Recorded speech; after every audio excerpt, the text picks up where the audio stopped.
Okay, welcome back to the channel. So I thought I would do a little update on the West Virginia move rather than just the short form videos that I've been doing. Contractor's still working in the basement, putting the lally columns in. I think the other day, he was here yesterday, they said I had 6 more to go. And they've got to move a couple around. Finally got a permit. Contractor finally got a permit. Kind of went around and around with him. He didn't want to get a permit. I said, look, for the amount of money that this is costing, I need a permit. And I'm trying to sell the house pretty soon. So anybody that's looking for houses nowadays checks to see if permits on work. And this is something I definitely want a permit for. Because I want to make sure that, the house isn't going to fall down because you're working on the foundation. So probably have several more days of that.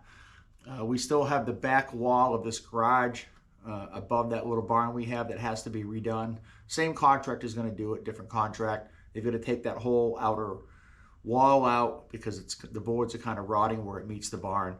So they're going to replace that all with T1. That's not going to start, obviously until the foundation work is done. Then we've got to have a painter come in the main living room because there's a crack in the ceiling from what the foundation caused.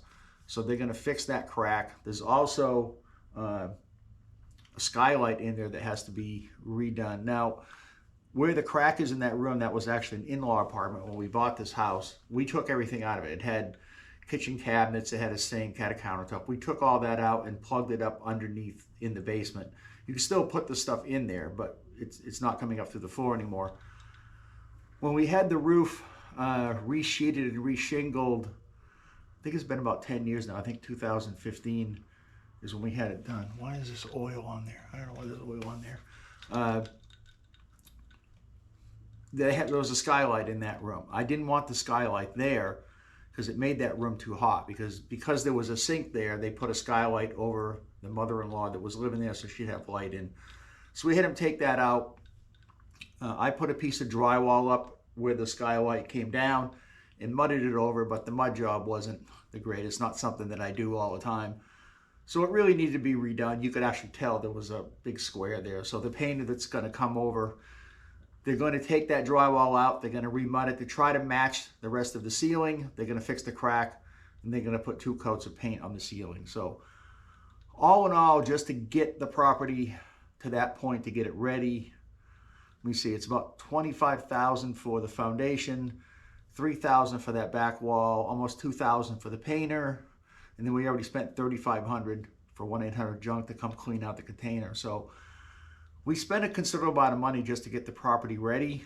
The search for property in West Virginia is not going as I had hoped. A couple pieces of property that we were interested in, by the time we got the real estate agent involved and she did what she was going to do, there was already a contingent on those properties. So if you didn't know what a contingent was on a property, the offer was made to the sellers, and the buyers are saying, well, it's contingent on this being done, whether it's work that has to be done, whether it's generally work that has to be done to the house. Maybe they want a new roof put in. Maybe they want a new deck put on it. The deck is failing. So it's contingent upon if the seller agrees to it, for it to be done within a specific amount of time. And if the seller doesn't do it, then generally the sale falls through. Now, this piece of property that we looked at, we were going to make an offer on yesterday. It had 80 acres. It looks, I'm trying to think, I think it was 2,600 square feet, 4-bedroom. Had an attached 2-car garage. Plus it had at the end of the driveway, which is about a half-mile long, a 60 by 20 foot garage. It was big enough that you could park a tractor trailer in there. It had a big overhead door. It was a Morton building. So that kind of appealed to me.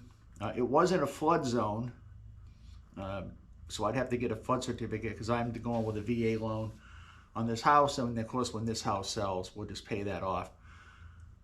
So they require flood certificates for anything that's in a FEMA flood zone. The flood zone was designated, it wasn't because of a rising creek or river, it's because of precipitation, because there was a slope, well there is a slope behind the house. And whether that house flooded or not, I don't know. It looks like everything in that house has been replaced. So maybe it did flood because it looks like they put drainage pipes, culverts behind the house to catch that water as it came down the hill, and that it's diverting it down by that big garage. So anyway, we talked to the real estate agent yesterday about making an offer. She said somebody had already made an offer. It's contingent right now, and then there's a backup offer. So if the first offer falls through, another person made an offer. Another house that we wanted to get, this was the one that was 150 acres. We liked the looks of the house. The house looked awesome on the inside, and we couldn't figure out why this house for the price was online for, it was about 100 days now. So the real estate agent talked to the listing agent, and we got a disclosure statement, which wasn't too bad. Then we got the home inspection report, which was 25 pages. And the house is actually almost at the verge of falling down. If you look at the house, you would never think it. It showed pictures of the deck. Out front, it had a porch, and you could see the beams that were holding it up. They were leaning like this. It had foundation issues. It had roof issues. It had window issues.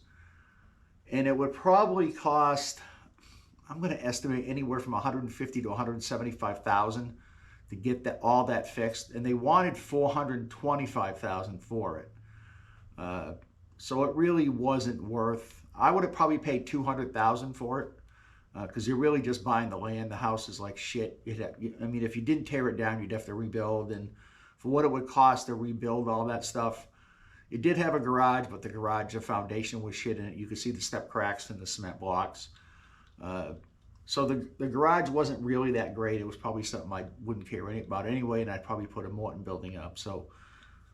And yes, this is Jack and Coke because I'm retired and it's 3 in the afternoon and I can drink. So we looked at a couple properties. A lot of properties down in West Virginia are just being sold quickly. They're not lasting very long because they're usually we're looking for something with at least a minimum of 20 acres. I'd like 50 or 100 acres. And there's a couple properties that we looked at where the price was right. Like we looked at one house that actually had an airplane hangar. You could close the front of it off for a garage, but the house had no heat. So it only used like space heaters and wood stoves. So I don't know what it would cost to fix that. The price was right on it, but if it cost $10,000, $12,000 to heat that place, I'm not sure that it's worth it. We still have to look at that place a little bit more. Because that's kind of an interesting place too. I think that had 30 acres or 35 acres with it. But we're getting close to the point where we can't do this. We can't move this year. We originally had decided that if we didn't find a place by the end of July, we were not going to sell this year. We were going to just get as much stuff out of this house as we could. Get rid of all the clutter around here, get rid of everything. Do some painting, do some more fixing, and then put this house on the market in the spring. But we've kind of moved the goalpost on that. We've kind of said it. If we don't find anything by September, you're pretty much coming up to the end of selling season right now, because anybody that's buying a house right now that has kids wants to get in the house now because school starts next month, August, some places September. So they don't want to buy a house in September, have their kids start school, and then have to move schools. They want to just, if they're not going to buy a house now, they'll wait till next year.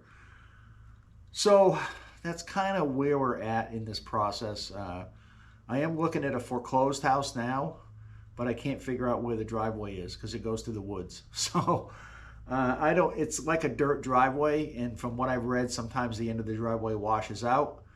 But the house is pretty nice. I think that was 3,000 square feet with 5 bedrooms and a finished basement. And that came with, I want to say 40 acres with that place too. So I got to contact the real estate agent on that one, find out what she knows about the driveway, because to put a driveway in, you're looking at 10 grand. So that's not a big deal considering the price of the house. So anyway, that's where it is. Another couple weeks, I'll do another full-length video, because probably by the middle of August, well, actually not September, we're talking about the middle of August. We don't find something by the end of August, we probably won't sell this year. September's way too late, because then we won't close till November. And I really want to make 2 or 3 trips down there with a trailer in the winter when it's snowing. So there is still a good chance we're going to be here this winter. If that's the case, we're going to do some work, So I got to do the 76. I got to pull the cylinders up to 76 and redo the rings. The ring gap is wrong on this. They're not wide enough. But I haven't really ridden anything this year. I've taken the bikes out, I think, twice this year, and that was the Springer. So I'm probably going to take the 81 out here pretty soon. I think the bike we're going to work on this winter is going to be the Sportster. I want to be able to work on something that's not going to be a frame-off thing that's going to take me 6 months to do. There's a few things that have to be done to it, but it's not a big major project like the 76 and the 81 were. I still want to do the front end on the Deluxe. I don't know if I'll get to that because I don't like to have two projects going at the same time. So we're probably just going to end up sticking to the Sportster and finishing up some of the stuff on the Sportster. And again, that's if we don't find something by the end of August. If we find something between now and the end of August, won't be working on any bikes because I'm going to be spending my time. I'm going to have to get out and buy a 20 by 8.5 foot trailer. That's the reason why I bought the F350 was to haul a trailer that big because I've got to haul 5 bikes down there. But the bikes are going to be the last thing to go when I'm not going to go put those in a house when we're not living there. So anyway, that's going to do it for this video. Just thought I'd do a little bit longer update to let you know what's going on with that move and what's coming up for this fall. Hopefully we're going to find something in the next couple weeks and I can take a run down there and look at it. Anyway, thanks for watching. I'll see you in the next video.